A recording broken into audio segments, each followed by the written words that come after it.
सुनिए छात्रों, आज हम सुनो किशोरी अनुक्रमणिका के अनुसार 8वां पाठ देखने वाले हैं, जिसकी लेखिका है आशा रानी होरा।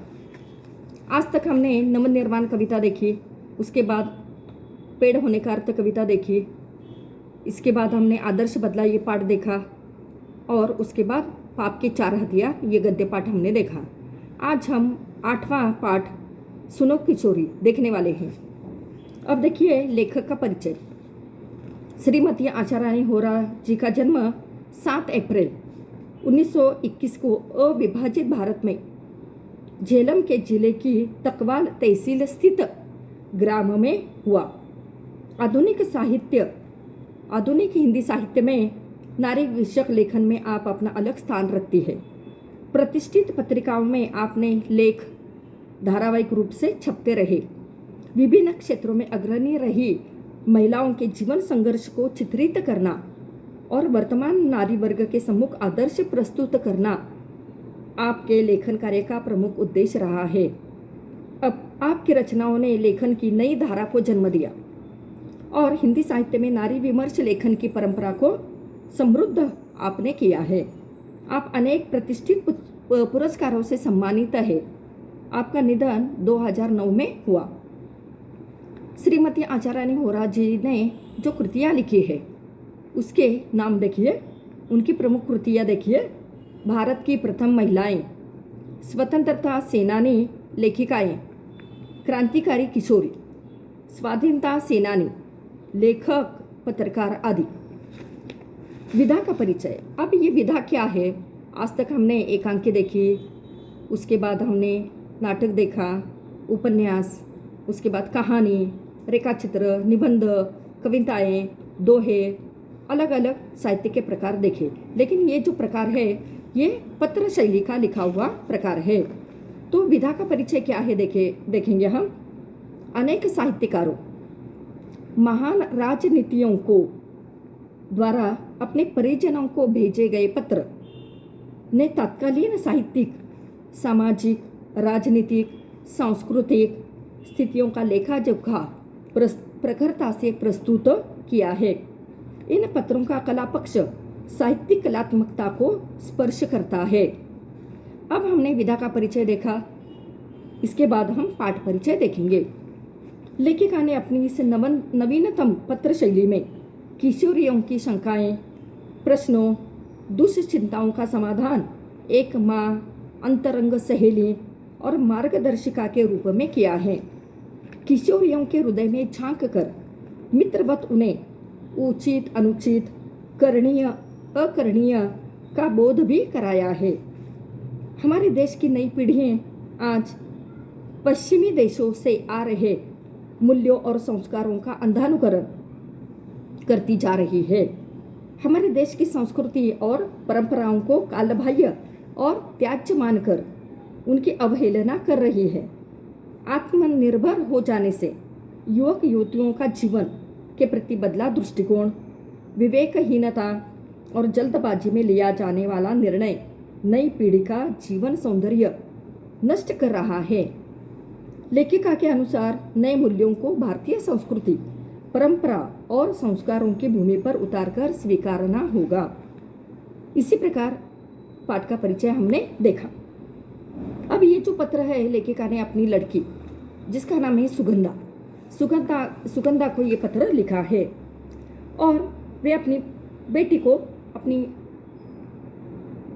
लड़की को समझाना चाहती हैं कि आज हमारे सामने पाश्चात्य जो है अंधानुकरण होता जा रहा है, लेकिन इससे हमें दूर रहना चाहिए, क्योंकि हमारे भारतीय संस्कृति जो है वो पाश्चात्य संस्कृति से बहुत अलग है।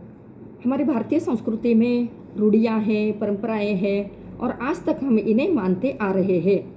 लेकिन आधुनिक काल में इसमें थोड़ा बदलाव होता जा रहा है। रूढ़ियों को तो हम बदल नहीं सकते, लेकिन परंपरा जो है बदलती जा रही है। लेकिन इस परंपरा को हमें किस तरह से बदलना है और विचारों का आदान प्रदान जो है कैसे करना है। नई पीढ़ी और पुरानी पीढ़ी में जो दराव आता जा रहा है, उस दराव को आचार विचारों से बदला जा सकता है। इसीलिए एक अंतरंग सहेली के माध्यम से या सहेली बनकर अपनी बेटी को ये जो माँ है खत लिख रही है और उसे सावधान करती जा रही है। देखिए हमारी कहानी की शुरुआत, पत्र की शुरुआत देखो। सुनो सुगंधा, तुम्हारा पत्र पाकर खुशी हुई। तुमने दो तरफा अधिकार की बात उठाई है, वह पसंद आई। बेशक जहाँ जिस बात से तुम्हारी असहमति हो वहाँ तुम्हें अपनी बात मुझे समझाने का पूरा अधिकार है। मुझे खुशी ही होगी तुम्हारे इस अधिकार के प्रयोग पर। इससे राह खुलेगी और खुलती ही जाएगी। जहाँ कहीं कुछ रुकती दिखाई देगी वहाँ भी परस्पर आदान प्रदान से राह निकाल ली जाएगी। अपनी अपनी बात कहने सुनने में बंधन और संकोच कैसा। तो इसी तरह से एक माँ जो है ये पुरानी पीढ़ी की माँ नहीं है, ये आधुनिक माँ है। इसलिए उसे अपनी बेटी के अधिकार को जब वो अपनी माँ के सामने प्रस्तुत करती है तो माँ को इससे दुख नहीं होता या माँ नाराज़ नहीं होती, बल्कि खुश हो जाती है, क्योंकि लड़की जो है आधुनिक काल की है और इसीलिए वो अधिकार को अच्छी तरह से समझती है, जानती है। इसी तरह से कहती है, जिस बात से तुम्हारी असहमति हो वहाँ तुम्हें अपनी बात समझाने का पूरा अधिकार है। क्योंकि आज हमारे जो नौजवान हैं, युवक युवतियाँ, उन्हें भी अपना स्वतंत्र अस्तित्व है, उनका भी अपना स्वतंत्र विचार है, उनके भी अपने स्वतंत्र मत है। इस मत को आज हमारे माता पिता जो है समझते हैं, लेकिन ये बात पुराने ज़माने में नहीं थी। बड़े लोगों का कहना दूसरी पीढ़ी के लोगों को सुनना ही पड़ता था। अपने घर में उनकी आवाज़ उठती भी नहीं थी। लेकिन आज हम आधुनिक काल में रहते हैं, आधुनिक युग में रहते हैं, इसलिए हमें अपने बच्चों की जो सही बात है उसे स्वीकारने भी चाहिए। तो इसी प्रकार माता पिता और बच्चों में विचारों का आदान प्रदान होना ही चाहिए। इस बात से लेखिका भी मानती है। और अपनी बात कहने सुनने में बंधन या संकोच कैसा, या अपनी बात जो है अपनी माँ के सामने कहने में आजकल के बच्चों को संकोच या लज्जा जो है नहीं आनी चाहिए। मैंने तो अधिकार की बात यूँ पूछी थी कि मैं उस बेटी की माँ हूँ जो जीवन में ऊंचा उठने के लिए बड़े सपने देखा करती है। आकाश में अपने छोटे छोटे डैनों को चौड़ा फैलाकर। अब यहाँ कठिन शब्दों का अर्थ देखिए। डैना का अर्थ है पर या पंख। तो इसी तरह से एक माँ जो है अपनी बेटी के इस विचारों पर खुश है और कहती है कि तुम्हारे जो सपने हैं बड़े ऊंचे हैं और उन सपनों को तुम पूरा कर सकती हो। आकाश में अपने छोटे छोटे डैनों को चौड़ा फैलाकर विशाल रूप से तुम आकाश में उड़ सकती हो, या तुम्हें अपना स्वतंत्र अस्तित्व है या अपना मत है। आजकल के नौजवानों के सामने उनका अपना ध्येय है और उस ध्येय के प्रति आजकल के नौजवान जो है बढ़ते जा रहे हैं।